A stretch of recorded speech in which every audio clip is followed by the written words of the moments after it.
Hello दोस्तों, स्वागत है आपका हमारे यूट्यूब चैनल पर। अगर आप भी अपने घर में ड्रैगन फ्रूट लगाए हो तो आपके लिए आज का वीडियो बहुत ही महत्वपूर्ण होने वाला है। अप्रैल का ये महीना चल रहा है और जून से सितंबर माह तक ड्रैगन फ्रूट में फूल आने का समय होता है। जून में इनकी लगभग स्टार्टिंग होती है और सितंबर लास्ट तक इनमें फूल आते हैं। तो फूल आएंगे तो उसी समय इनमें फल भी बनेंगे। तो जून से पहले हमें ऐसी उर्वरक ड्रैगन फ्रूट को देनी है जिससे इनकी ग्रोथ जल्दी से जल्दी हो जाए, क्योंकि 2 साल का समय ड्रैगन फ्रूट फूल और फल आने में लेता है। अगर हम इस समय इसकी मेहनत अच्छी करते हैं तो पौधा जून तक फूल आने लायक हो जाएगा। तो मैं आपको आज बताता हूँ। यहाँ पर हमने 6 फर्टिलाइज़र लिए हुए हैं। एक एक करके मैं आपको दिखाऊंगा। ये हमारे कैमरामैन आपको दिखाएंगे। एक ये पहला फर्टिलाइज़र, ये दूसरा है, उसके बाद ये तीसरा फर्टिलाइज़र है। हमने पूरे बैग के साथ ही इसको रख दिया है आगे से। तो फिर उसके बाद हमारा एक फर्टिलाइज़र ये है, एक ये है, एक ये है, एक ये है और ये गोबर की खाद तो आप लोग जानते ही हो। तो हम एक एक करके आइए इनके ऊपर बात करते हैं और आपको अन्य महत्वपूर्ण जानकारियाँ भी देते जाते हैं, जिससे जून तक आपका पौधा फल आने और फूल आने लायक हो जाए। तो दोस्तों, मैं आपको इसकी खाद के बारे में तो बता ही रहा हूँ, बस 1-2 सेकंड का टाइम और लूँगा। आपको अपने ड्रैगन फ्रूट की ग्रोथ में दिखा देता हूँ। ये पौधा अभी लगभग 1.5 साल के लगभग हुआ है और जितने भी मैंने आपको वीडियो इसके क्रम वाइज 10, 15, 20 दिन के अंदर बनाए हैं वो दिखाए हैं। तो आप देख सकते हो, जो चीज़ें मैं खुद डालता हूँ वही चीज़ें मैं आपको भी बताता हूँ। बाकी फॉलो करना या नहीं करना वे आपके ऊपर होता है। तो दोस्तों, इसी के साथ एक और महत्वपूर्ण जानकारी है जो मैं आपको हमेशा देता हूँ। जितने भी नए नए कल्ले नीचे से आ रहे हैं, आप इनको ऐसे उड़ा दीजिए और उसके बाद अपने पौधे को फंगीसाइड का स्प्रे मार दीजिए, क्योंकि सारा पोषण नहीं तो यही ले लेंगे और आपका पौधा ग्रोथ नहीं करेगा, फूल उसमें समय से नहीं आएंगे। तो दोस्तों, जो पहला फर्टिलाइज़र है मेरा वह है धान की भूसी। वैसे तो ये जाड़ों के समय में ज़्यादातर डाला जाता है, लेकिन मैं नए प्रयोग करते रहता हूँ, तो मैं इसको गर्मी के समय में भी डाल रहा हूँ। इससे कोई नुकसान होने वाले नहीं हैं। इससे मिट्टी हल्की बने रहेगी। जैसा कि हल्की मिट्टी के लिए हम लोग रेत वाली जगह चुनते हैं। धान की भूसी जल्दी सड़ती भी नहीं है। ये आप ये समझ लीजिए कि आपको जो जड़ों में ज़्यादा फंगीसाइड डालनी पड़ती है वह आपको नहीं डालनी पड़ेगी। ज़्यादा जानकारी मैं स्पेशल इसी पे वीडियो बनाऊंगा तो उस पर दूंगा आपको। ये हो गया फर्स्ट फर्टिलाइज़र। दोस्तों, सेकंड नंबर का जो हमारे पास फर्टिलाइज़र है वह है गोबर की खाद।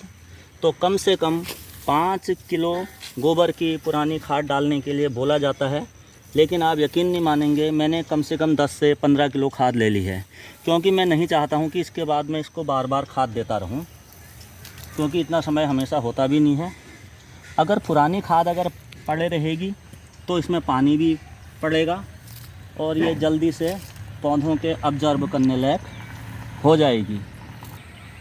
तो दोस्तों, तीसरे नंबर का फर्टिलाइज़र है हमारा यूरिया। आप लोगों को पता ही होगा, यूरिया डालने से पौधे की ग्रोथ बढ़ जाती है, पौधा हरा भरा रहता है। इसके अलावा पौधा आपका ग्रीन रहेगा, जल्दी से भागेगा। तो लगभग आपको 15 ग्राम यूरिया तोल के इसमें डाल देनी है, क्योंकि इस वक्त बहुत ज़्यादा कल्ले आ रहे हैं तो पौधे की बढ़ने की जो गति होती है थोड़ा स्लो हो जाती है। तो गोबर के ऊपर मैं ये यूरिया डाल दे रहा हूँ, आप देख लो। बाकी का गोबर मैं अभी ऊपर से डालूँगा, फ़िलहाल मैं आपको दिखाने के लिए और वैसे अपने डालने के लिए भी डाल दे रहा हूँ। तो तीसरे नंबर का फर्टिलाइज़र हमारा यूरिया हो गया। तो दोस्तों, चौथे नंबर का जो फर्टिलाइज़र है आप NPK या फिर DAP ले सकते हो। तो आप इसमें इनकी संख्या देख सकते हो, यहाँ पर लिखा हुआ भी है। इसमें डीएपी में 18% नाइट्रोजन है। इसके अलावा आपको पोटास वगैरह ये 46% इसमें मिल जाएगा। अच्छी खासी मात्रा में ये होता है। आप इसको 40 ग्राम तक ले सकते हो। 40 से 50 ग्राम आप डालिए तो ये आपके पौधे की ग्रोथ बढ़ाएगा। इसके अलावा जो आपके पौधे को आवश्यक पोषक तत्व चाहिए होते हैं, जो उसको आगे बढ़ाने में, बड़ा होने में, पौधे के फ्यूचर के लिए बहुत ज़रूरी होते हैं, वे सब आपको पोटास या एनपीके में मिल जाने वाले हैं। मैं तो बताई हुई मात्रा से थोड़ा ज़्यादा ही डाल देता हूँ, प्रयोग करते रहने की आदत है मेरी।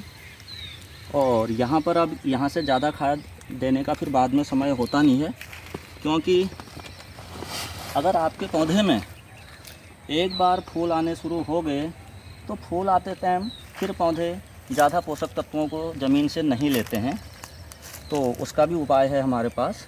तो ये डीएपी आप देख सकते हो, मैंने अच्छी खासी अभी बिल्कुल बहुत अच्छी खासी मात्रा में डाल दी है। कोई नुकसान नहीं होने वाला है इससे। इतने सारे नए नए कल्ले आ रहे हैं, उनको बढ़ने के लिए खाद तो चाहिए ही चाहिए। रुक गए।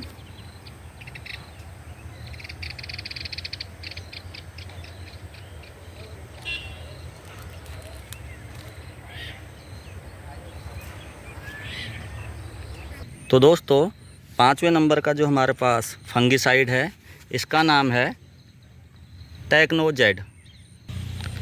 ये जो टेक्नोजेड है दोस्तों, ये इससे आपके प्लांट की ग्रोथ होगी, आपका प्लांट हरा भरा रहेगा। इसके अलावा ये एक फंगिसाइड भी है, नेचुरल फंगिसाइड इसको हम बोल सकते हैं। तो इसको जो है, इस पैकेट को 10 लीटर पानी में घोल देना है।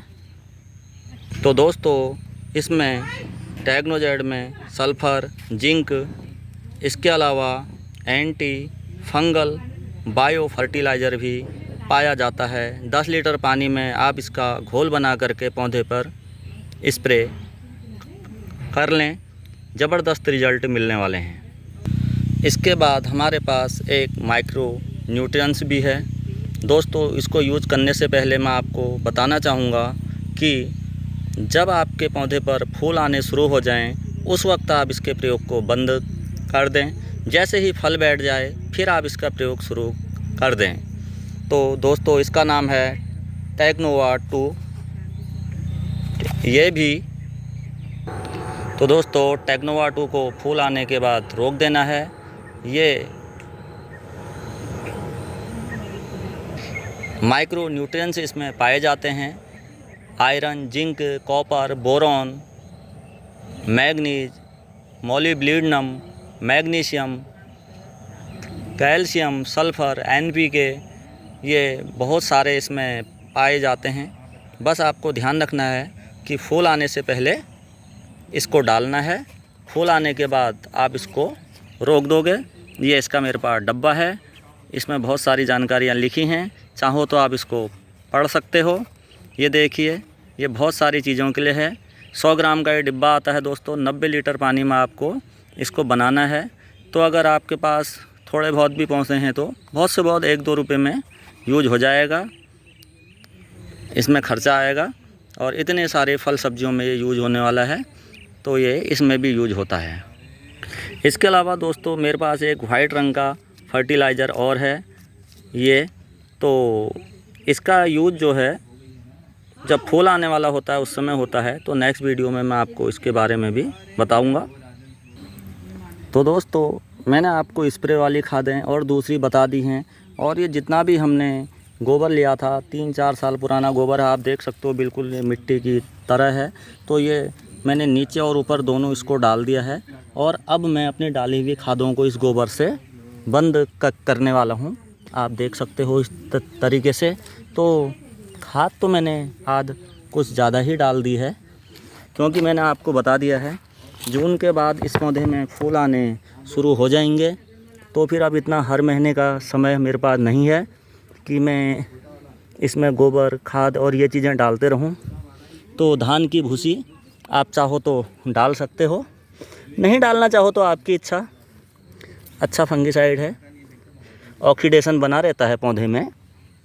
डाल दोगे तो बढ़िया है, बहुत महंगा नहीं है, आपका काम बन जाएगा। ये सब डालने के बाद जो मैंने आपको दिखाए थे, मेरे को उसका स्प्रे करना है, क्योंकि माइक्रो न्यूट्रिएंट्स सल्फ़र आदि डालने से स्प्रे में जल्दी असर होता है। तो दोस्तों, उम्मीद करता हूँ आज का वीडियो आपको पसंद आया होगा। ये पौधा है ही ऐसा दोस्तों, इसमें बहुत मेहनत की ज़रूरत होती है। अगर आप सोचोगे भगवान भरोसे हो जाएगा तो नहीं होने वाला। हर महीने खाद देनी है। और हाँ, क्योंकि इस वक्त ज़्यादा कलियाँ आ रही हैं, तो आप एक काम और कीजिएगा, क्योंकि हम पौधे की ग्रोथ बढ़ाने के लिए बहुत सारी खादों का यूज करते हैं। कहीं ना कहीं किसी वजह से अगर पौधा कमज़ोर पड़ जाता है तो हो सकता है कहीं फंगल भी आ सकती है। वैसे गर्मियों में आती तो नहीं है, तो हो सके तो बीच बीच में 1-2 बार फंगीसाइड का स्प्रे भी आप कर दीजिएगा। इससे आपके पत्ते पीले भी नहीं होंगे, गलेंगे भी नहीं, हमेशा हरे भरे रहेंगे। और जून के महीने के बाद जो आप बहुत सारे फल अपने ड्रैगन फ्रूट प्लांट में लेने वाले हो, वे देखने लायक है। उसके लिए आप अवश्य ही मुझे थैंक यू बोलोगे। उम्मीद करता हूँ आज का वीडियो आपको पसंद आया होगा। ये मात्र एक जानकारी के लिए है। आप अपने पौधों में प्रयोग अपने हिसाब से भी कीजिएगा। किसी भी तरीके के कोई नुकसान के लिए मैं ज़िम्मेदार नहीं हूँ। तो मिलते हैं ऐसी ही किसी शानदार वीडियो में। अगर वीडियो पसंद आया हो तो लाइक, चैनल को सब्सक्राइब कर दीजिएगा। Thank you.